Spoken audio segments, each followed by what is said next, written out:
The series begins with a man giving his ear to a doctor at a hospital in a big city. This event seems important, but there's something even more crucial ahead, so let's set it aside for now and dive into the main story. We see a military officer named Shan Yuan, who is preparing to return his gear as he prepares to leave the army and return to his normal life. He can hardly believe that he's finally going home. Excited, he sprays himself with air freshener to smell nice, while his fellow soldiers, both old and new, envy him for finally completing his service. The next day, he goes to see Company Commander Hang. Shan Yuan salutes him and cheerfully declares, "Peace be upon you guys, I'm finally done with the army." He walks out full of energy and enthusiasm as he heads home. On the way, he sees his girlfriend, Yang Da, but the closer he gets to her, the more she seems to drift away. He runs toward her to hug her, only to realize that it was all just a dream. In reality, he's still at the very beginning of his military service. He wakes up to the voice of Commander Hang, who tells him to lower his voice so he doesn't wake up the other soldiers. Shan Yuan then wakes up his fellow soldier, Xuanxi, because it's their turn for guard duty. Commander Hang joins them and finds Xuanxi dreaming about missiles and bombs falling on them. The commander listens to his dream, laughing, until Xuanxi wakes up in shock. He quickly gets dressed and joins Shan Yuan on guard duty, though both of them are so exhausted that they can barely stay awake. Seizing the opportunity, Shan Yuan sneaks into the observation room and calls his girlfriend, Si Ho. However, she's in deep sleep, completely exhausted. Her mother angrily wakes her up, yelling,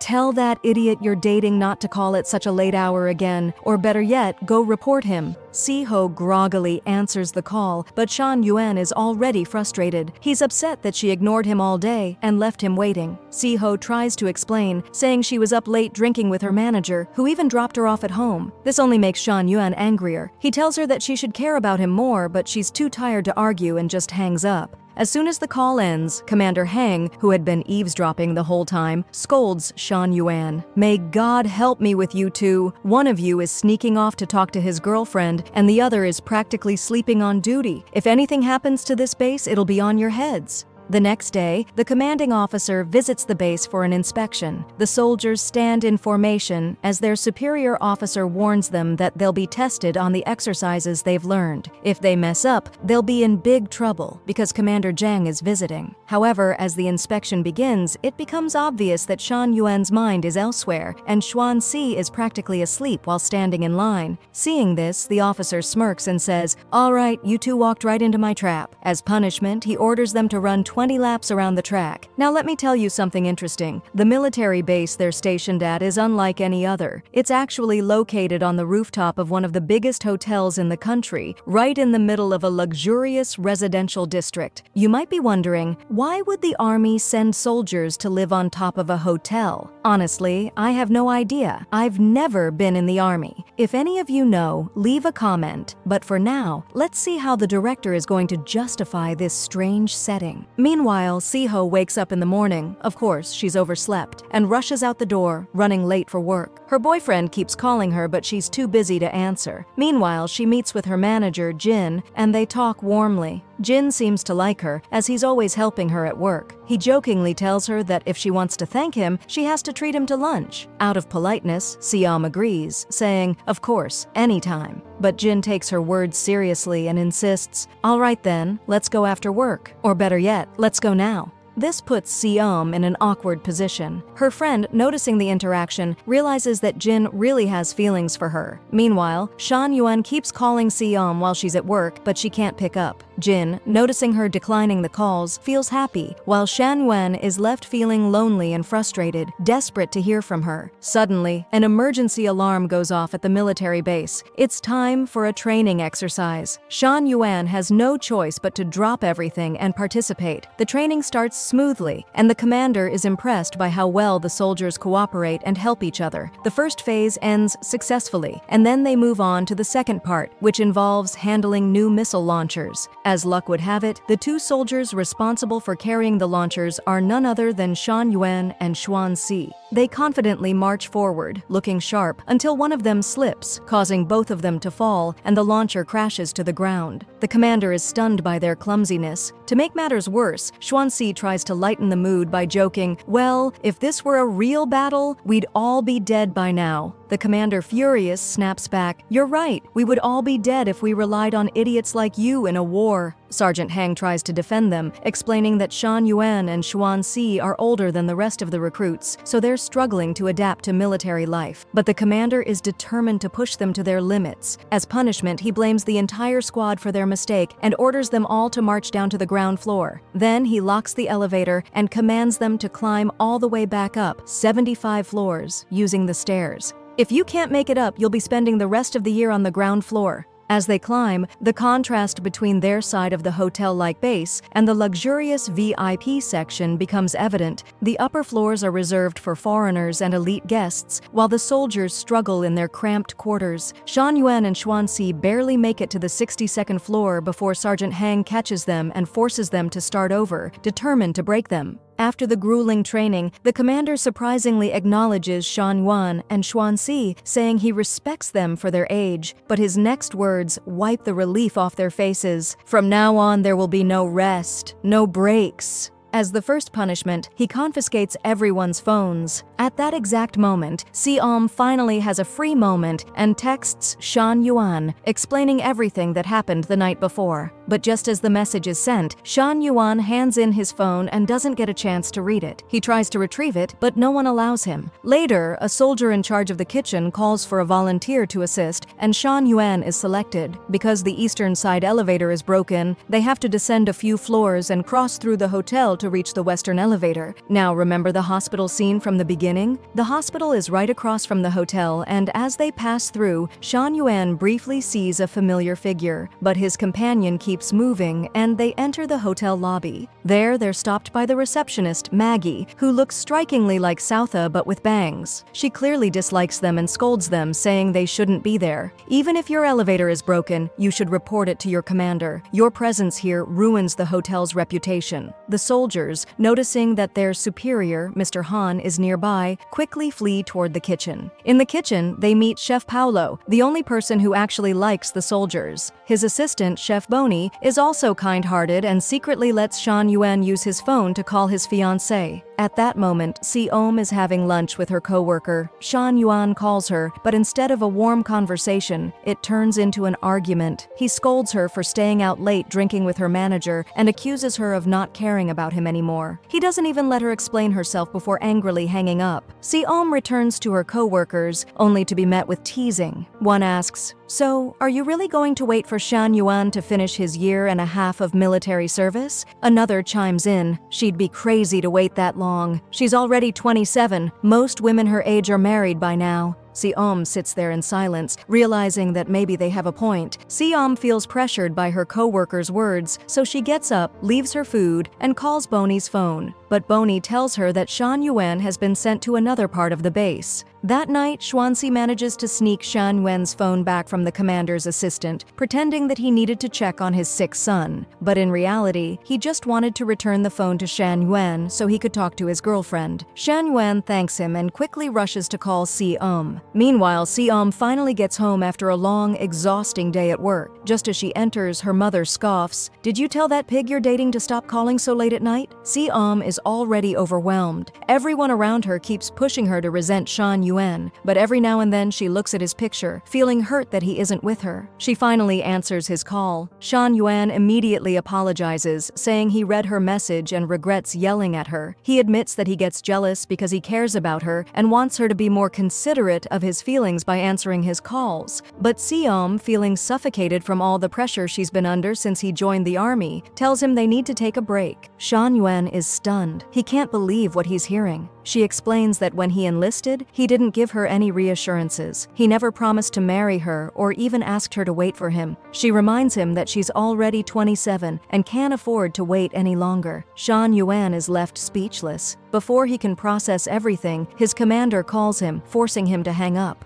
Si-om breaks down in tears. She had been hoping he would say something, anything, to fight for their relationship, but he said nothing. Meanwhile, Shan Yuan, devastated, heads to his shift, gripping the lighter Si-om had given him as a gift. Xuanxi notices Shan Yuan's distressed state and asks him what happened. After hearing about the breakup, Xuanxi tells him, "Honestly, she's right. If I hadn't married my wife before joining the army, she probably would have left me too." He urges Shan Yuan to see things from Siom's perspective. A year and a half is a long time, and after that you'll still be building your career. She's not young anymore. You need to think about what's best for her too. Meanwhile, Siom scrolls through old photos and videos of her and Shan Yuan. One video in particular breaks her. It's of her shaving his head before he enlisted. In the clip, he keeps whining and joking about how he doesn't want to cut his hair. They laugh together, but by the end, Siom starts crying, unable to believe that he's really leaving her. Just then, Jin calls. He tells her that he happened to be in town and coincidentally ended up near her neighborhood. "What a coincidence," he says. "Why don't we grab lunch together?" Feeling emotionally drained, she agrees. At the restaurant, they joke and laugh together. All the while, Shan Yuan keeps calling her, but she ignores him, which makes Jin even happier. After a while, Siom steps into the restroom and finally answers Shan Yuan's call. He tells her that he's thought about it and realizes that she's right. He'll be gone for a long time, and after the army, he still has to work and study. He doesn't want to hold her back, so he agrees to break up. Siom is devastated. She had secretly hoped he would fight for their love, but instead, he let her go without hesitation. She bursts into tears and storms out of the restaurant. She suddenly decides that she needs to go to his military base, either to make him miserable or to kill him.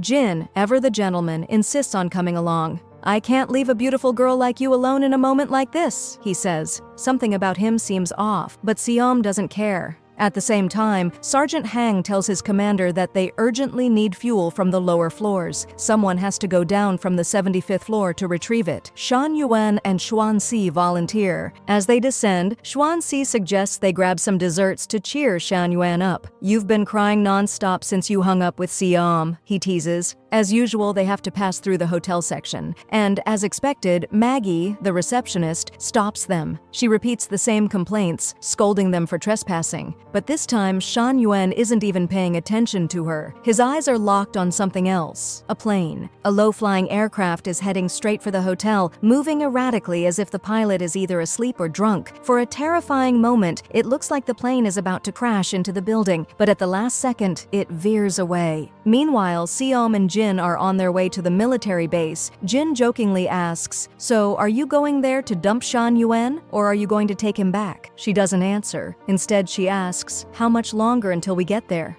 As they continue driving, something shocking happens. A man suddenly crashes headfirst into their windshield. His head shatters the glass, and blood splatters everywhere. His body is in an utterly gruesome state. Siom lets out a blood-curdling scream. In horror, she realizes that the man's eyeball has fallen into her hand. Jin, meanwhile, is less concerned about the dead man and more about his car. "I should call my insurance company," he mutters. Siom continues screaming, unable to process the horrifying sight before her. After narrowly avoiding crashing into the hotel, the airplane veers off course and ends up crashing into a nearby residential area, exploding on impact. People are left in shock. Just moments ago, they could have all been dead. Meanwhile, Siom has no choice but to get out of the car and try to pull the injured man from the windshield. Jin refuses to help, standing back with his arms crossed. Frustrated, Siom grabs a napkin, picks up the man's dislodged eyeball, and shoves it into it before walking away. Back at the hotel, Shan Yuan and Xuanxi take advantage of the chaos to sneak into the guest elevator. Just as they think they've gotten away with it, the hotel manager, Han, steps in and starts berating them. He reminds them that the elevator is strictly for guests and that they have no right to be using it. Suddenly, the elevator jerks to a halt. It's malfunctioned. Han calls the technicians, and within seconds, it's back up and running. The doors open on the 52nd floor, and that's when they see it. A man is clutching his throat, blood seeping through his fingers. People are scattered across the floor, some lying lifeless, others running frantically in every direction.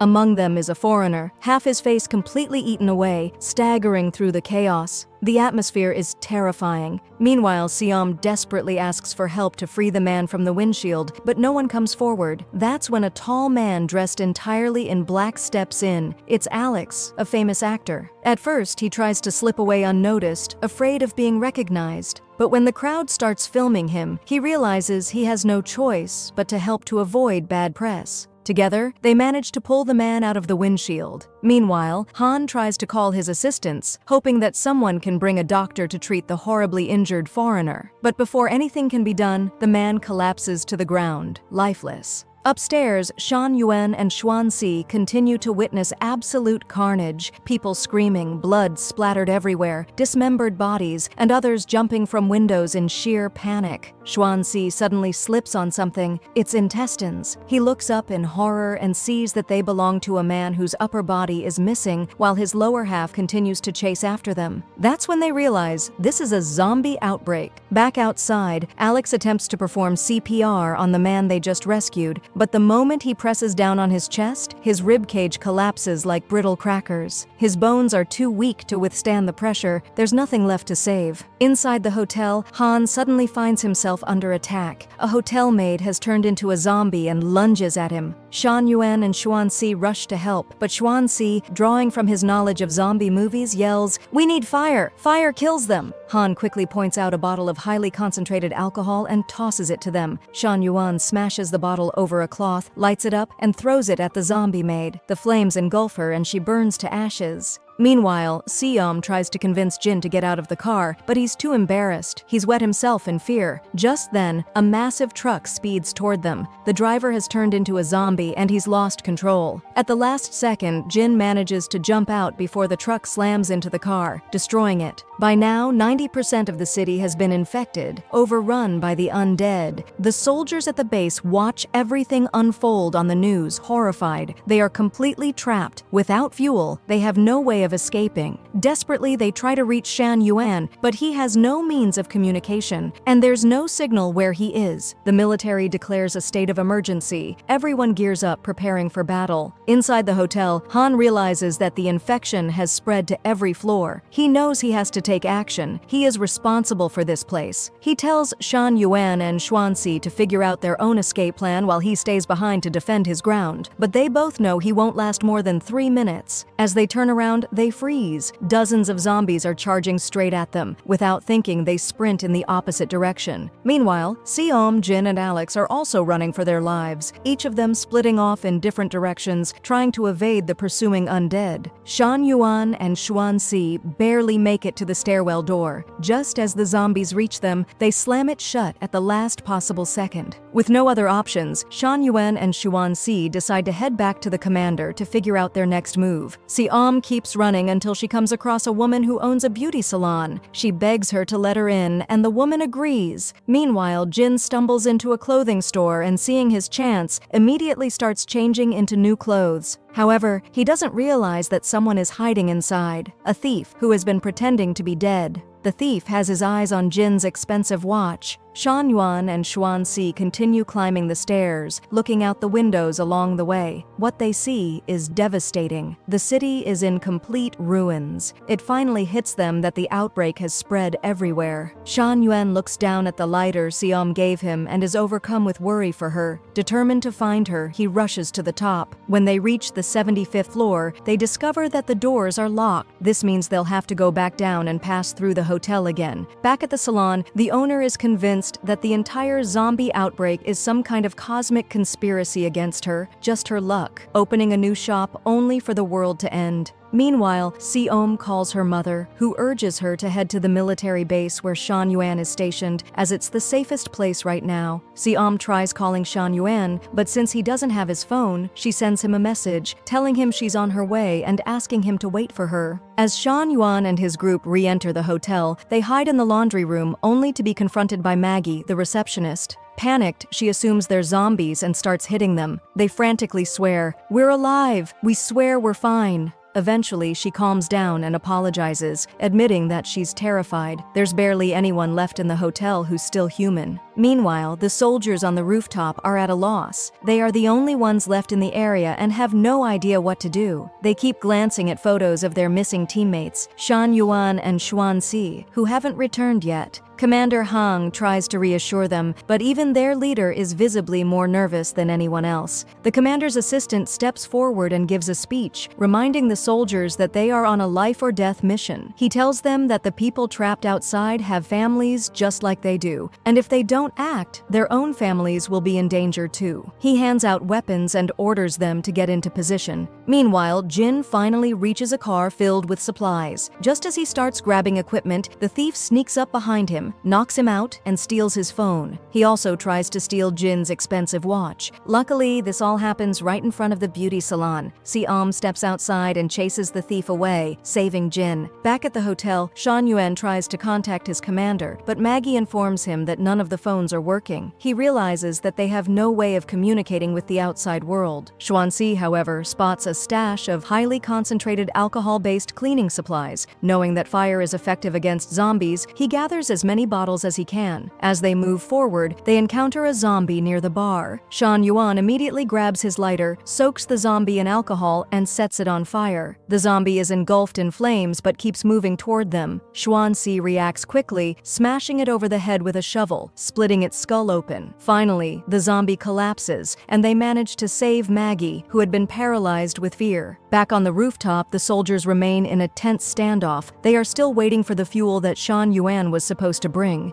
Their commander notes that there's been no transaction on his military card, meaning they never managed to buy the fuel. Hang, clearly distressed, mutters that they might already be dead, but the commander's assistant refuses to accept that and insists they go search for them, even though it's a huge risk. Meanwhile, Si-om and Jin decide to make their way to Shan Yuan's location. They bid farewell to the beauty salon owner, who refuses to leave her shop. She's determined to stay, despite the danger. Back at the hotel, Shan Yuan and his group suddenly hear a monstrous noise. Rushing to investigate, they find Chef Boney still alive, struggling to hold the glass door shut with his bare hands. A massive horde of zombies is on the other side, pushing against it. Xuanxi and Maggie rush to help him, but the glass is on the verge of shattering. Shan Yuan frantically searches for a solution. As the glass starts to crack, Xuanxi yells at him, "Do something, man!" To their shock, Shan Yuan suddenly turns and runs away. For a moment, they think he's abandoned them, but in reality, he's formulating a plan. He finds a cart filled with bottles of alcohol and wheels it back toward them. "On my signal, let go of the door," he shouts. As soon as they release their grip, the glass shatters and the zombies rush in. At that exact moment, Shan Yuan pushes the cart into them, lighting it on fire. The entire horde is engulfed in flames. Just when they think they've won, the hotel's fire alarm goes off. Sprinklers activate, drenching the entire area. The fire starts to die out, and the zombies, though charred, begin to move again. The fire sprinklers save the zombies, and no one dies. Shan Yuan, Xuanxi, Maggie, and Chef Boney have no choice but to run. However, as soon as they escape, they realize that zombies are swarming every corner of the hotel. They rush toward the stairwell, and at the last second, slam the door shut before the undead can reach them. Chef Boney, however, is too weak to walk. He's completely exhausted. Shan Yuan props him up and tells Xuanxi and Si-am to go ahead and check if the door at the top is open. They need to move quickly. Meanwhile, Si-am and Jin finally reach the police station. To their surprise, the area is crowded with people. Some are selling goods, clearly taking advantage of the situation. However, it quickly becomes evident that the police station has no officers inside. It's completely abandoned. Si-am suddenly spots Alex among the crowd. She tries to call out to him, but the people around her quickly shush her, warning her not to attract zombies with loud noises. She immediately quiets down. Alex walks over and sits beside her, relieved to see they're all alive. Alex tells them they've been searching for the police, but there's no sign of law enforcement anywhere. The entire station is empty. Worse, there are no working communication lines. He also drops a bombshell. This isn't just happening in Korea. The zombie outbreak has spread worldwide, and no one knows what's causing it. Some people blame a virus, others say it's China, and some believe it's due to atmospheric pressure. But the reality is, no one has any real answers. Alex warns them to turn off their phones and anything that makes noise because zombies are highly attracted to sound. They all comply. Before shutting hers off, Si-am sends one last message to Shan Yuan, letting him know she's turning off her phone for a while until she figures out what's happening. Back at the military base, the soldiers are still guarding their post. It's finally time for Sergeant Hang and his assistant to make a move. As soon as they open the door, they find Xuanxi standing there, accompanied by Maggie. The soldiers initially panic, thinking she might be a zombie, but Xuanxi reassures them that they're all still human. Overjoyed, Xuanxi starts shouting for Shan Yuan and Chef Boney to hurry inside. The door is finally open. Completely drained, they drag themselves in, collapsing from exhaustion. Shan Yuan, throughout it all, keeps clutching the lighter Si-am gave him, terrified for her safety. At that moment, Si-am is sitting with Alex and Jin, listening to Alex talk about all the conspiracy theories surrounding the outbreak. As they're discussing it, a group of people suddenly arrives at the police station, their voices loud and aggressive. It turns out they are a group of hunters who have come to loot the station for weapons. Since there are no police officers left to stop them, they intend to take as many guns as possible. Alex, however, tells Si-am and Jin that in times like these, having weapons is crucial. They'll need them to survive. Meanwhile, back at the military base, the commander is still struggling to comprehend what's happening in the city. Before Shan Yuan and Xuanxi can explain, he dismisses their concerns. He doesn't believe in something as absurd as zombies. But just as he's about to brush them off completely, the soldiers hear a terrifying sound. Zombies have broken through the doors and are rushing up the stairs at an incredible speed. The troops spring into action, slamming the doors shut just in time. However, it's clear that the door won't hold for long. The sheer number of zombies pressing against it means it could give way at any moment. Xuanxi immediately calls for all available weapons and anything they can use to defend themselves. The commander, still in disbelief, struggles to process what's happening. But before he can react further, Chef Boney suddenly collapses. His breathing stops. Back at the police station, things take a shocking turn. A massive horde of zombies suddenly emerges from inside the building. They had been trapped inside all along. The hunters, now armed with police weapons, immediately start firing at them. It turns out they aren't bad guys after all. They were just trying to gather weapons to help fight the outbreak. Then, back at the base, something even worse happens. Chef Boney, who had been unconscious just moments ago, suddenly opens his eyes. He's turned into a zombie. Chef Boney, now turned into a zombie, lunges at them. His first target is Maggie, but she manages to stab a shovel into his neck. A soldier then punches him in the face, knocking him down, but Boney rises again, completely unfazed. They realize too late. He was bitten before turning. One of the soldiers desperately tries to strangle him, twisting his neck so hard that it breaks. But even with his head barely hanging on, Boney still has life in him and suddenly bites the soldier with all his strength. In a panic, Xuanxi keeps hitting Boney until he finally severs his brain from his body, ending him for good. The bitten soldier is in agony, screaming non-stop. His comrades do everything they can to stop the bleeding, but the wound is too deep. No matter what they try, the bleeding won't stop. Eventually, his body gives out and he falls silent. Maggie, terrified, is convinced he'll turn into a zombie at any moment, but when he doesn't move or make a sound, they realize he's dead, for real this time. Overwhelmed with grief, the other soldiers break down in tears, mourning their fallen comrade. But they know they can't waste time. They need to think carefully about their next steps. The commander calls for Shan Yuan, Xuanxi, and the rest of the group to discuss everything that's been happening outside. They tell him everything they've witnessed so far. Eventually, the soldiers request their phones so they can contact their families. Initially, the commander refuses, but when his own superior expresses the same desire to check on his loved ones, he relents. Each soldier takes their phone and tries to reach their families. The commander's deputy then orders them to gear up and arm themselves. They have no idea what might happen next. Meanwhile, Maggie asks for a phone to call her family. The soldier in charge of food distribution, who clearly has a crush on her, immediately offers his phone. At the same time, Shan Yuan turns on his phone and receives most of Siam's messages. However, the last few texts don't come through. From what he reads, he understands that she's back in the city and waiting for him.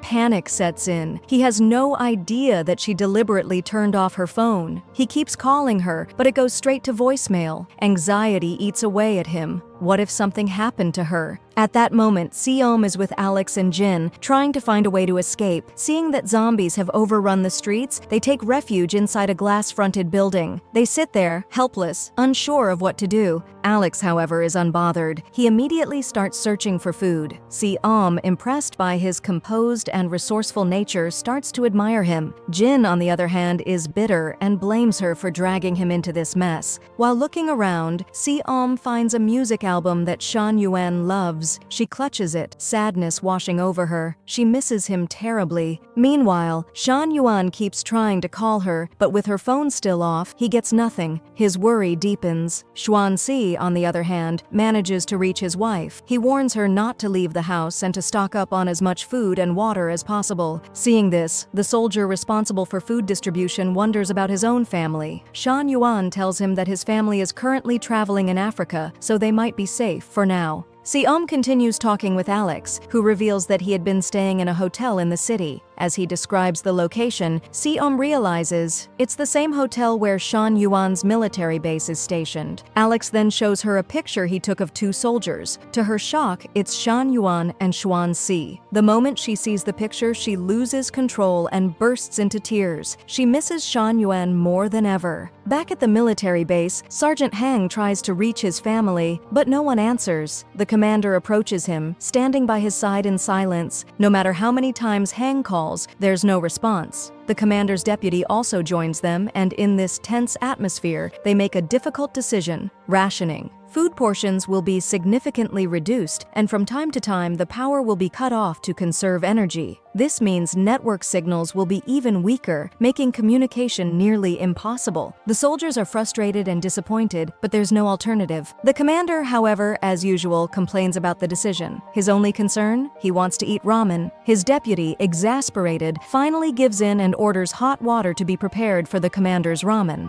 Back in the city, Seom finally turns her phone back on. She immediately sees Shan Yuan's missed calls and messages. Overwhelmed, she quickly responds, telling him that she's fine, but Shan Yuan, terrified for her safety, urges her to stay put in a secure location. He tells her that leaving is too dangerous and that he won't be able to come for her. Despite his warnings, Seom makes a decision. She has to go to him. She announces her plan to go to the hotel. Thanking Alex and Jin for everything, she insists that she wants to go alone. However, Alex refuses to let her go alone. He tells her that his car and belongings are at the hotel, so he needs to go there anyway. Jin, despite his earlier complaints, realizes he's too much of a coward to stay behind alone, so he reluctantly decides to go with them. They begin their journey, carefully navigating through the city, trying not to attract zombies. At one point, Seom trips, nearly falling. Jin scolds her, telling her to tie her shoelaces properly. This triggers a memory. Shan Yuan was always the one who tied her shoes because she never learned how. The memory overwhelms her, and she starts crying again. Back at the military base, the soldiers are eating when they suddenly hear a loud noise. It's coming from the room where their fallen comrade was laid to rest. Terror grips them. They slowly get up, bracing themselves. The deputy commander cautiously opens the door, only to have a body lunge at him. He reacts quickly, kicking the body away,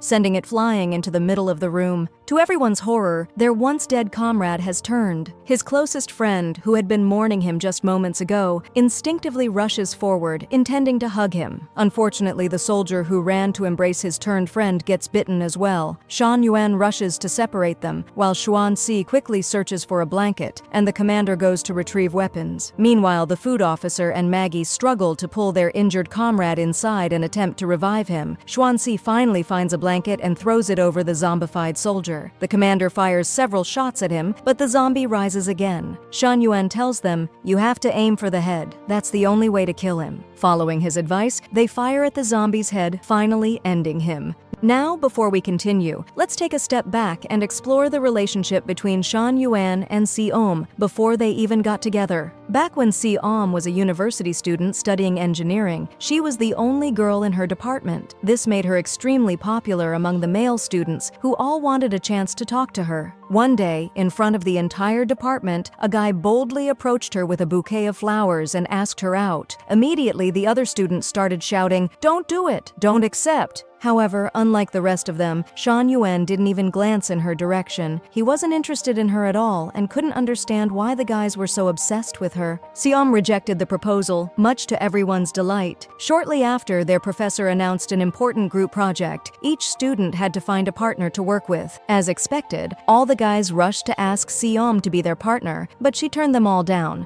Instead, she quietly followed Shan Yuan and asked him if they could work together. Shan Yuan, with his usual nonchalant attitude, responded, "I'd love to, but I already have a partner." He had already chosen his best friend as his project partner. However, in an unexpected twist, Shan Yuan's friend looked at him and said, "You know what? Never mind. I'll let Seom be my partner instead." Just like that, he abandoned his 10-year friendship with Shan Yuan for the chance to work with Seom. Shan Yuan sat in shock, wondering why his friend betrayed him over a girl. His friend, unfazed, explained, "She's the most beautiful girl in the entire department. She's the only girl in our class. Any guy would kill for a chance to be with her." Then he asked, "By the way, why do you think she ignored every other guy and came straight to you?" Like any guy with a massive ego, Shan Yuan let it get to his head. He smugly replied, "Obviously, I have irresistible charm. I'm handsome, confident, and smooth." Feeling full of himself, he started talking to Seom with a cocky attitude. He told her she wasn't even that attractive. He thought she looked like a sardine can and didn't find her interesting at all. What he didn't realize was that Seom had overheard everything. She had been in the same room the whole time, listening to all the nonsense he said about her. But she acted like she didn't care and simply walked away. A few days later, Shan Yuan applied for a part-time job at an ice cream shop. By sheer coincidence, the person assigned to train him was none other than Seom. The shop owner relied on Seom for many tasks and trusted her completely. He introduced her to Shan Yuan, saying, "She'll be teaching you everything you need to know." Shan Yuan, realizing his bad luck, muttered, "Great." Later that day, Seom met up with her friend and vented about the situation. "That guy Shan Yuan is going to regret talking about me like that. I'm going to make his life miserable." She had clearly been hurt by his words and was still angry about them. Unbeknownst to her, Shan Yuan was standing behind her, waiting for the bus. He heard everything. Annoyed, he cut her off, saying, "I didn't even do anything to you." Then, without another word, he got on the bus and left. The next day at work, he was visibly uncomfortable and hesitant. During his shift, a rude customer started arguing with Seom, complaining that his ice cream melted too fast. She calmly explained, "Sir, it's been outside the freezer for 7 hours. Of course it's going to melt." The customer, furious, continues yelling at Seom, and then, in a fit of anger, throws his ice cream in her face. Shan Yuan, witnessing the entire scene, immediately pulls out his phone and starts recording. He threatens to upload the video online, calling it public harassment and bullying. The man panics, realizing the consequences, and quickly backs off. After that incident, Seom starts finding more excuses to be around Shan Yuan. The more she sees him, the more her feelings for him grow. However, she holds herself back, knowing she can't confess her love too soon. Still, as time passes, she begins to feel hopeless. She doesn't think she stands a chance with him and starts wondering what to do about her feelings. One day, she decides to check his Instagram. To her surprise, there's only one lonely post, a single picture from his first day at university. In it, his hair makes him look like a baby chimpanzee. Despite that, her love for him doesn't waver. When Christmas arrives, she buys gloves for both of her co-workers. Pretending she forgot about Shan Yuan, she then suddenly pulls out a scarf and gives it to him as a gift. However, Shan Yuan, being his usual self, dismisses it. "I overheat easily, so I don't like wearing scarves," he says, trying to avoid taking it. But Seom doesn't back down. She follows after him, explaining that she knitted the scarf herself. Giving it to him is her way of asking him out. Without hesitation, Shan Yuan coldly rejects her, saying no. Hiding her hurt, Seom walks away to serve a customer. Meanwhile, Shan Yuan heads outside to clean the shop's glass windows. His coworker, noticing what just happened, asks him if he and Seom are officially dating. When Shan Yuan says no, his coworker gets excited. It turns out he likes Seom too. Curious, he asks Shan Yuan why he always turns her down. Shan Yuan admits that he does like her. She's beautiful after all, but he also feels there's too much of a gap between them. They come from completely different backgrounds. Before he can finish his thoughts, he suddenly hears Seom crying. She's completely heartbroken and rushes out of the shop, unable to hold back her tears.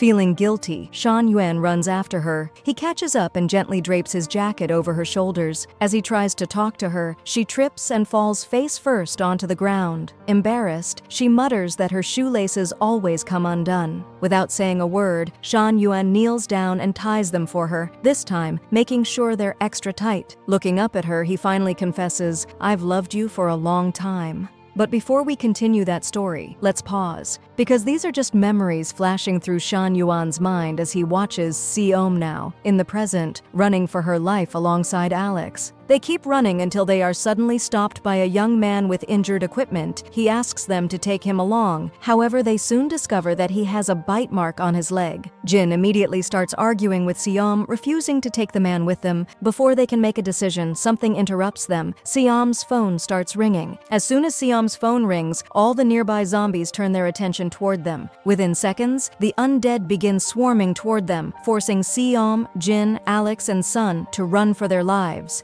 Meanwhile, back at the military base, their infected comrade has fully transformed into a zombie. The soldiers hesitate. They don't know what to do. Xuanxi, panicking, throws water at the zombie's face, but of course it has no effect. No one wants to be the one to pull the trigger because this was their friend. Then, in a moment of defiance, Shan Yuan breaks protocol and shoots the zombie in the head, putting him down for good. The deputy commander is furious. He warns them all that if they don't control their emotions, they'll all die. He reminds them that any soldier who disobeys orders is committing an act of betrayal. Meanwhile, Si-om, Alex, Jin, and Sun take shelter inside a bar. Si-om and Jin continue arguing over what to do about Sun, who has been bitten. Jin insists that they should get rid of him before he turns. However, Sun pleads for his life, explaining that he had been out celebrating his acceptance into university earlier that day. He drank alcohol 4 times in a row, and then during the last round, he got bitten. Alex suddenly stops and thinks. He picks up a drug testing device from a fallen police officer's body and tests Sun's blood. The result is shocking. Sun's bloodstream is filled with alcohol. Alex then proposes 2 possible explanations. Either zombies don't attack people who are drunk, or drinking alcohol somehow prevents the infection from spreading. Sun, who was bitten over 5 hours ago, still hasn't turned. Realizing this might be their best chance of survival, the group decides that they need to drink as much alcohol as possible. That way, they can move through the zombies without getting attacked. While searching for more alcohol, Si-om suddenly remembers something, her father's funeral. She remembers how Shan Yuan stayed by her side the entire time, never leaving her alone. Even when she was at her lowest, he kept trying to cheer her up. At the time, she had given him a lighter, one that had belonged to her father. She had told him that, although neither she nor her father smoked, he always carried that lighter in case of emergencies. She had told him, "This was my dad's favorite thing."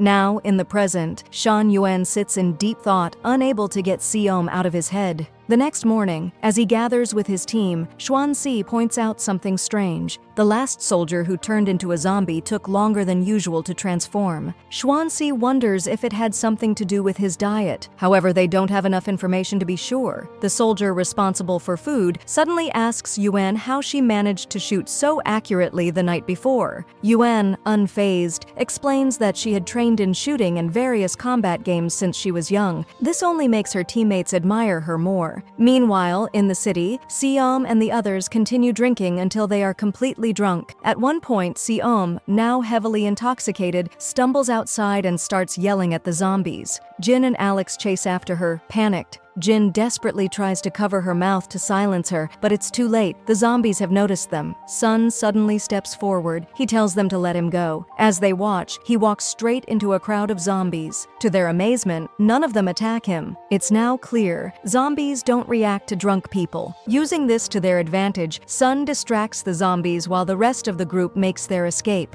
Back at the military base, the soldiers wake up to loud banging on the doors. The deputy commander rushes to the leader's quarters only to make a grim discovery. The commander has killed himself out of fear of turning into a zombie. Meanwhile, Shan Yuan confides in Xuanxi. "I've lost all my motivation," he admits. "I don't want to fight or survive. The only thing on my mind is saving Si-om." He can't stand the thought of her being alone in the city while he sits idly at the base. Xuanxi sighs and admits that he feels the same way about his wife and daughter. He wants to protect them, but doesn't know how. Shan Yuan then suggests, "We have to find a way to leave." They go to speak with the deputy commander, who is still grieving the loss of his superior. In his despair, the deputy commander even contemplates suicide. Shan Yuan intervenes at the last second. Instead of revealing their true intentions to leave, he tells the deputy commander that their food supplies won't last more than 2 days. He suggests that they go down to the hotel to search for more food and water. The deputy commander is about to agree when suddenly they receive a message from command. A supply plane is on its way, bringing food and water. Everyone in the base erupts in joy, celebrating, except for Shan Yuan. Even Xuanxi can't help but smile at the news. But Shan Yuan has only one thought in his mind. He wishes he could grab onto the plane's landing gear and fly out of there to find Si Om. They preferred to signal to the plane so it could spot their location,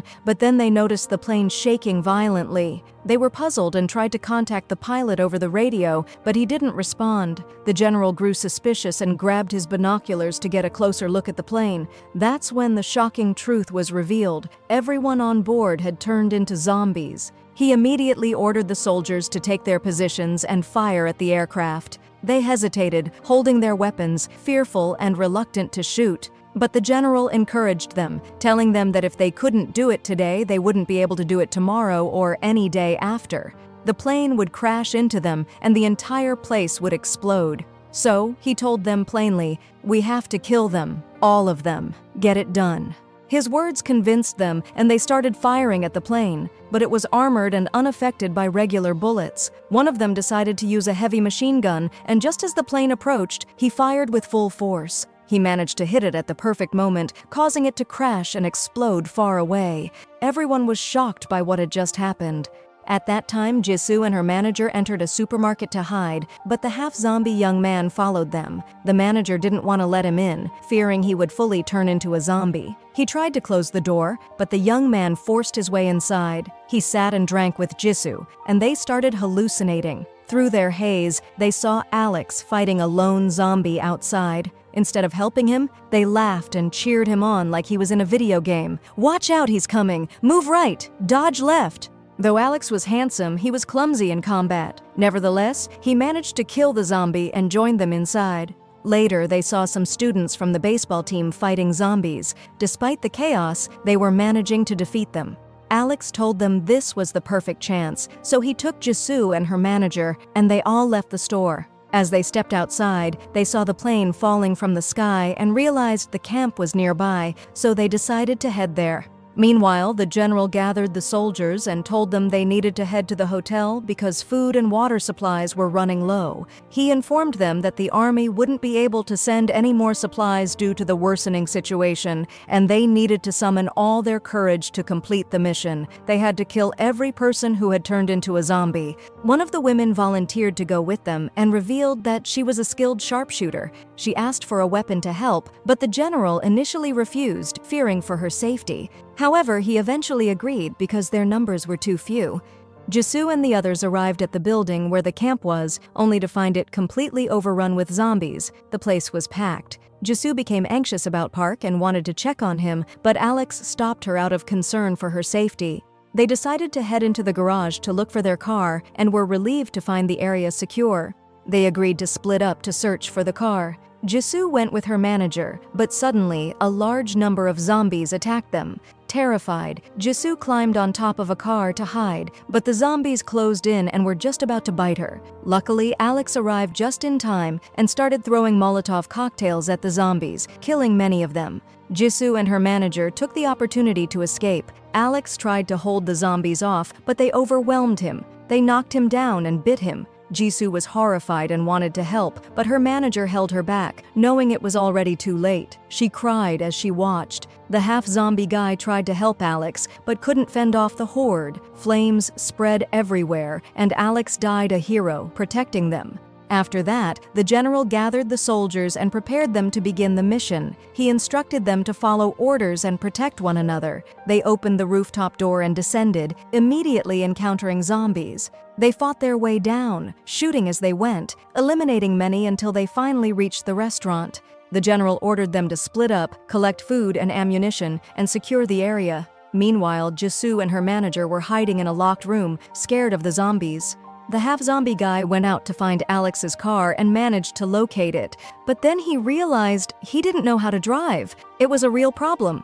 He made a video call to Jisoo and her manager and asked, "Where's the gas tank?" They gave him some basic driving tips so he could at least move the car. But being clueless, he hit the gas instead of the brakes and went crashing into everything around him. He panicked and started crying, which attracted the zombies to the noise. Meanwhile, Park and Hwang were searching the building and eventually found the bathroom. They were relieved there were no zombies there. They also discovered there was network signal in the area, and Park was thrilled. He tried calling Jisoo to check on her, but her line was busy. She was still on the call with the half-zombie guy, teaching him to drive. When she saw Park's call, she was surprised and quickly answered. Both were overjoyed to hear each other's voices and relieved they were still alive. She asked where he was and which floor, intending to come to him. He worried for her safety and asked her to leave the area, saying he would come to her instead. Crying, she told him she couldn't leave him. "I may be a cute girl," she said, "but I'm strong. I can protect myself." Touched by her words, Park lied and told her he had already left the building and insisted she escape. Suddenly, the call cut off, and he grew anxious. He decided to finish the mission quickly and go protect her. Then he heard a loud noise. When he followed it, he discovered that his fellow soldiers were battling zombies. Suddenly, one zombie appeared from behind them and attacked, but Park turned and shot it dead just in time. After that, the female employee takes the general to the kitchen, as she had memorized the layout of the place. They begin collecting food from there, but suddenly hear someone approaching. Fearing it might be a zombie, they cautiously move closer, only to be surprised to find it's the assistant chef. At first, they think he has turned into a zombie, but he quickly explains, "I swear I wasn't bitten, I'm just a coward. After all the crazy things that happened, I just hid. Please take me with you, I swear you won't regret it." They check him and confirm he's not infected. They assure him that they'll protect him, but on one condition. Since he was a chef's assistant with good cooking skills, he has to make them lunch. Meanwhile, the half-zombie young man is still crying because he doesn't know how to stop the car. He shouts, asking where the brakes are, but then he musters his courage, drives full speed, and mows down a large group of zombies. He pulls up in front of the room where Jisoo and her manager are hiding, making them both happy. The manager hops in and decides to drive instead. They speed off down the road like it's a game of PUBG, running over every zombie in their path thanks to the armored vehicle. Back in the kitchen, the assistant chef prepares lunch, and the soldiers sit down to eat, sharing a moment of peace and joy, forgetting momentarily the chaos around them. The general excuses himself and heads to the bathroom. While there, he senses something inside the closet. As he gets closer, a zombie suddenly lunges at him and bites him. The soldiers hear his scream and rush in with their weapons. A zombie with a severed leg is crawling toward them, trying to attack. Just as panic sets in, the female employee shoots and kills it. Then the general appears, wounded and bleeding. He tells them, "Guys, I got bitten, but I swear I won't bite anyone." The soldiers quickly realize that the bite is close to his head, meaning the infection will spread fast. Sure enough, he begins to transform into a zombie. Sadly, his comrade is forced to end his life while crying.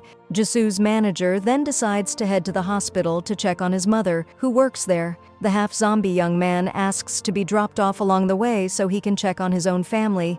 He assures them he'll be safe since zombies don't attack him, and he says goodbye to Jisoo, telling her to take care of herself. But the truth is, the infection has already begun to spread in his body, and he soon starts turning. They have no choice but to leave him behind. He tries to stop the zombies from following them and ends up fighting them off until he fully turns. At the same time, the hotel manager is still alive, hiding in a room. He sees a news broadcast announcing that the subway is evacuating people to a safe zone with no zombies. Determined to reach it, he puts on makeshift armor to protect himself from bites. As he exits the room, he finds the hotel swarming with zombies. He sneaks out quietly and makes his way to a storage room where he builds a makeshift nail gun. When he emerges, he uses it to kill a number of zombies. Meanwhile, the team mourns the death of the general, covering his body as they grieve. But knowing the place is still dangerous, they decide to move on and head downstairs. The assistant chef is terrified, but one of the soldiers hands him a weapon, telling him to guard another direction. Jisoo and her manager decide to head to the subway, but the roads are packed. Suddenly, two thugs appear, smash their car windows, and force Jisoo to get out. She begs her manager for help, but he's too scared and cowardly to fight back. Eventually, he also gets out and gives up the car. He takes Jisoo by the hand, and they continue their journey on foot. They walk until they reach the subway station, only to find it overcrowded. As the train arrives, the crowd becomes frantic, pushing and shoving so aggressively that the gate breaks and many people fall. Jisoo is separated from her manager in the chaos and frantically searches for him while crying. When the train stops, people urge her to get on. At that moment, she sees an old woman with her grandson. Moved with sympathy, Jisoo gives up her spot on the train and helps the boy aboard instead. The old woman cries, not wanting to be separated from her grandson, but tells him to wait at the next station. Jisoo comforts her, saying, "Don't worry, he's safe now." Then she spots something on the ground, her manager's watch. Realizing it had fallen off, the grim truth hits her. He didn't make it. Jisoo doesn't even get the chance to mourn her manager because the old woman suddenly runs after the departing subway train, trying to reach her grandson. Jisoo is forced to chase after her, trying to stop her and save her from danger. Another train is already approaching. She manages to catch up and pull the woman aside, parking her next to the platform. But then, to her horror, she realizes the old woman has been bitten. As the train arrives, the woman transforms into a zombie and lunges at Jisoo.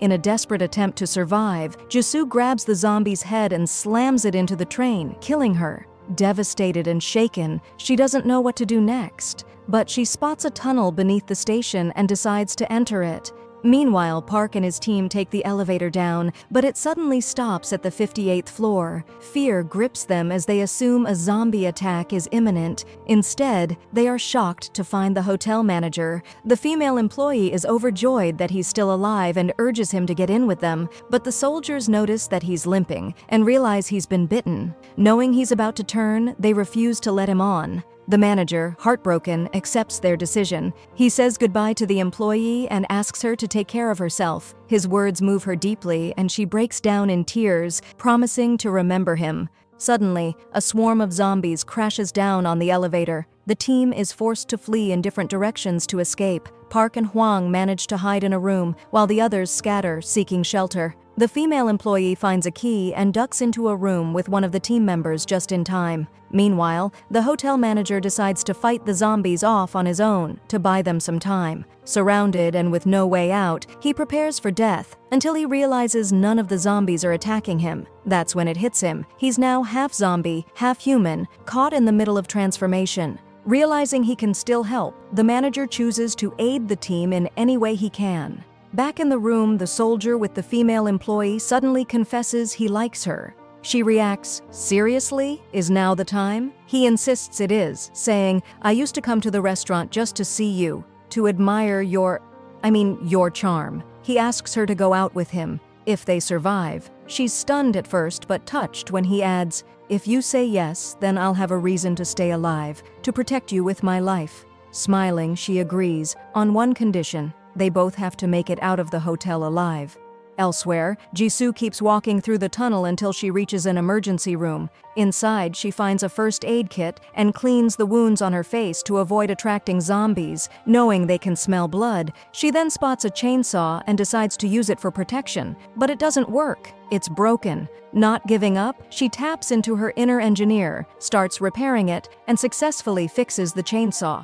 Excited, she gears up with a helmet and protective armor. Now determined, she decides to rely solely on herself to make it out alive. She begins moving quietly through the tunnel. Suddenly, a zombie sneaks up from behind and tries to bite her, but she uses the chainsaw to kill it. The noise alerts other zombies who begin chasing her. Terrified, she runs, trying to escape, until she hits a dead end and is forced to fight them off. At the same time, the hotel manager contacts the soldiers and tells them there's only one way to escape the hotel alive, through the ventilation shafts. He urges them to use the vents to crawl their way out. The team believes him and agrees to the plan. They split into two groups and begin breaking into the vent system. The plan works at first, and everything seems to be going smoothly as they crawl through the shafts.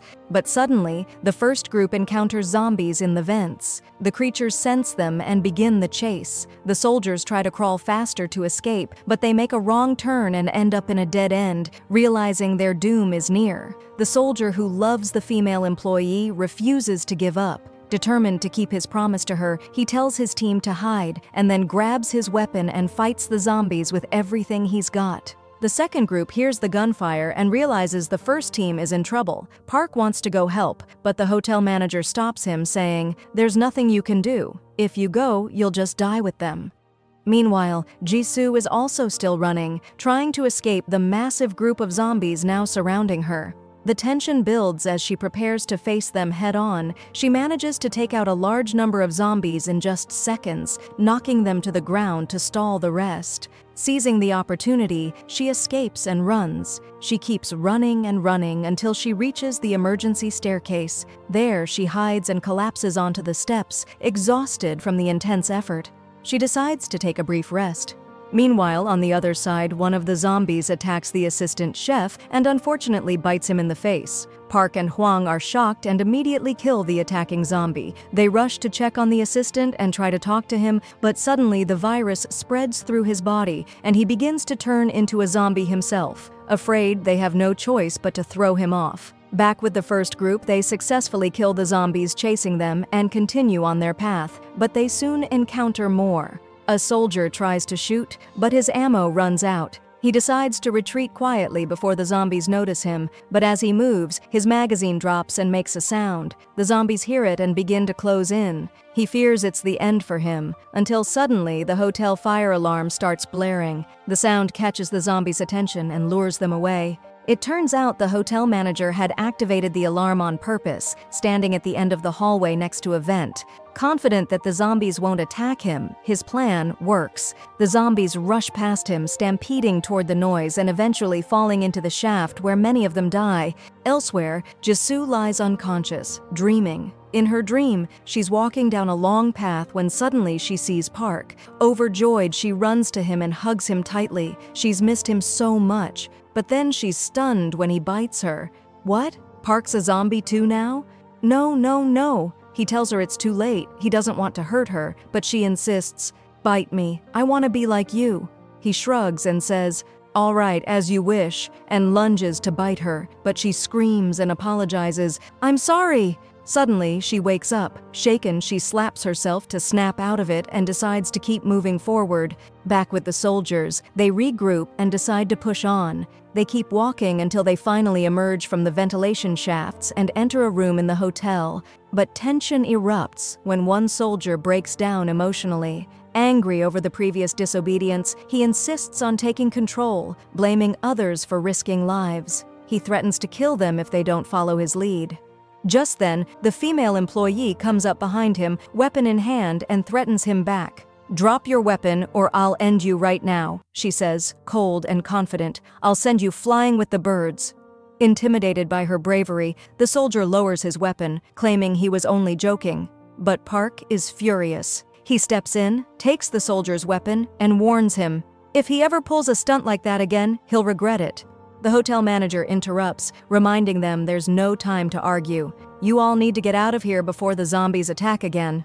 He leads them to the maintenance workers' aerial lift, and they're relieved they can use it to escape. But there's a problem. The lift is on the floor below, which means someone has to risk their life and go down to activate it. They ask the hotel manager to do it since he's already been bitten and will turn soon anyway. But he refuses, saying he's drunk too much and isn't in the right state of mind. Park volunteers instead.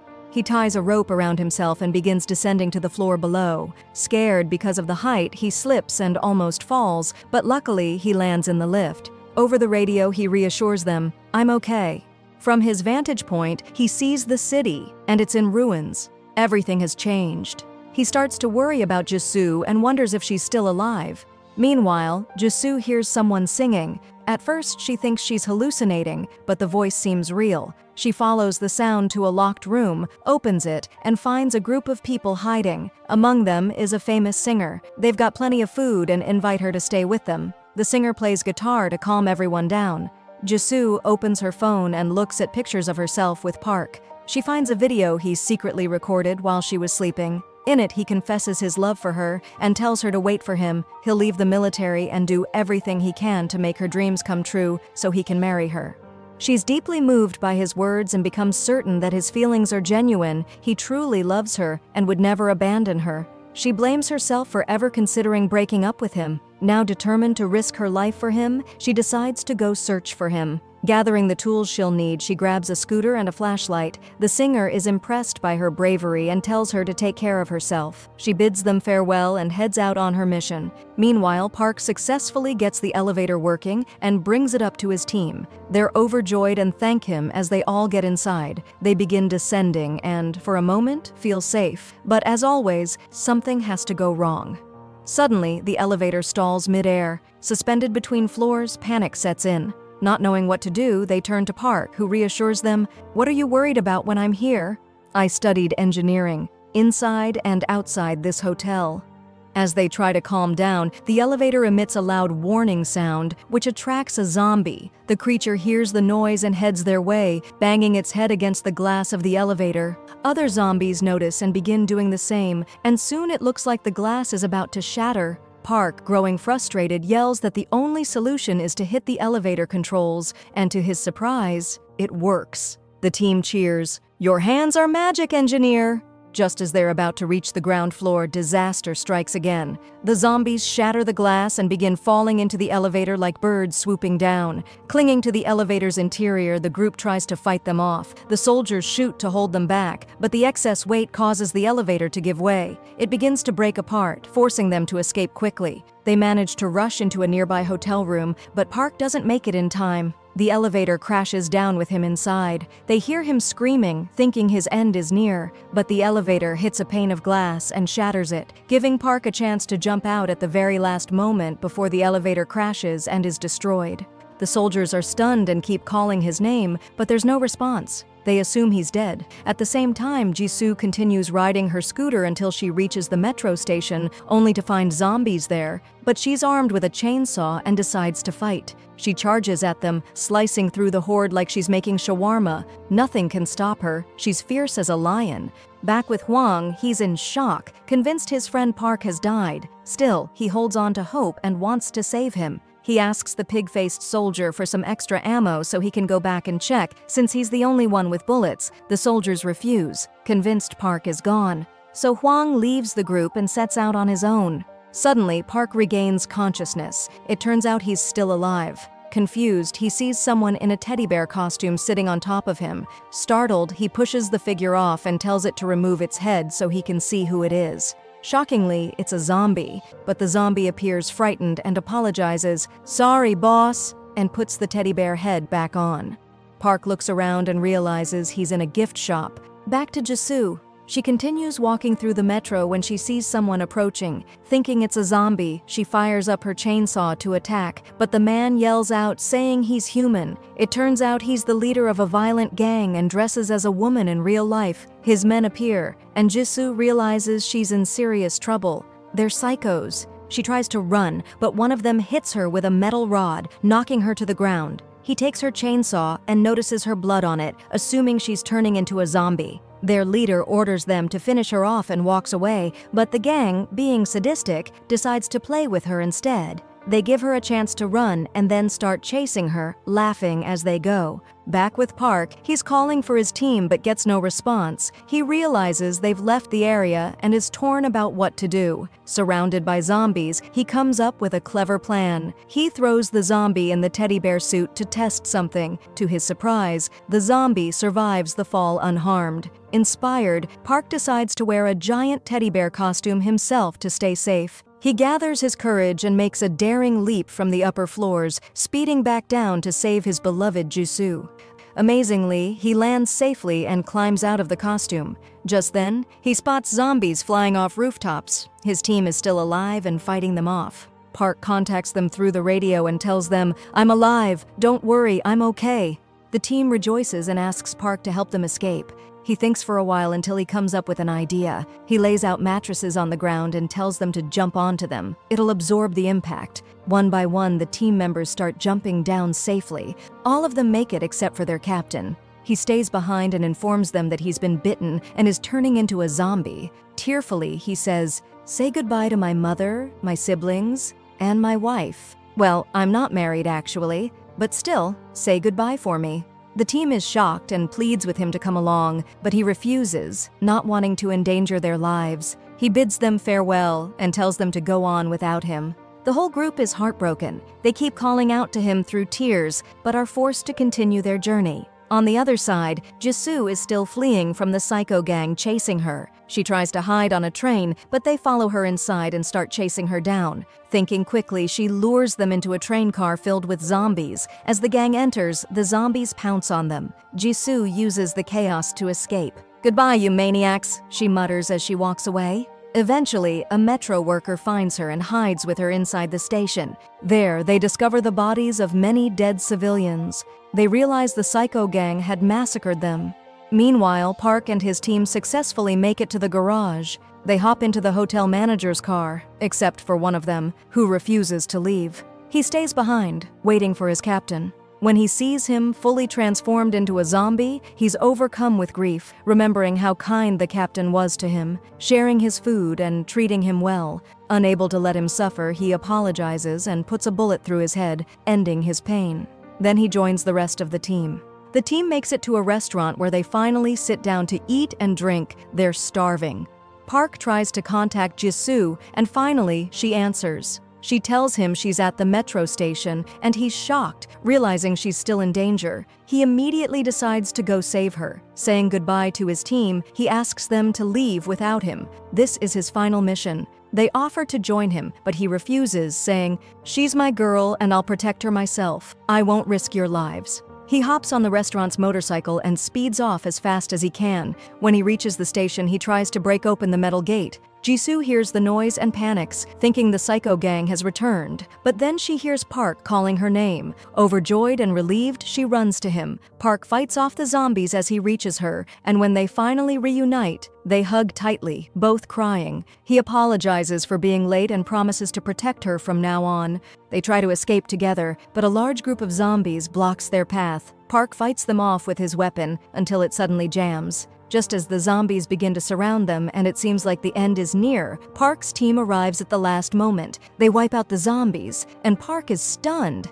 He can't believe they came back for him. They tell him, "You saved our lives more than once. It's our turn to return the favor." Deeply moved, Park thanks them and calls them his true brothers. Together, they all escape in a car, finally leaving the city behind. They're relieved to be safe at last. The team learns that the army has established a shelter for survivors, and they agree to head there, far away from the zombie threat. Jisoo gives Park a song, the same one she bought from the shop where she'd planned to break up with him. Park is touched by the gesture and realizes she's no longer upset with him. As they drive across the bridge, he gently takes her hand and confesses that he still loves her. He promises to stay by her side, to protect her, and to fight zombies with her. They agree to get married and build a life together, even if they ever get bitten. "If you bite me, I'll bite you back, and we'll both turn into zombies." They laugh. "We'll live and die together." And that's how their strange but touching story ends. The series closes on that note. Subscribe for more dramas like this one, tap the bell icon, and don't forget to like the video. Thanks for watching.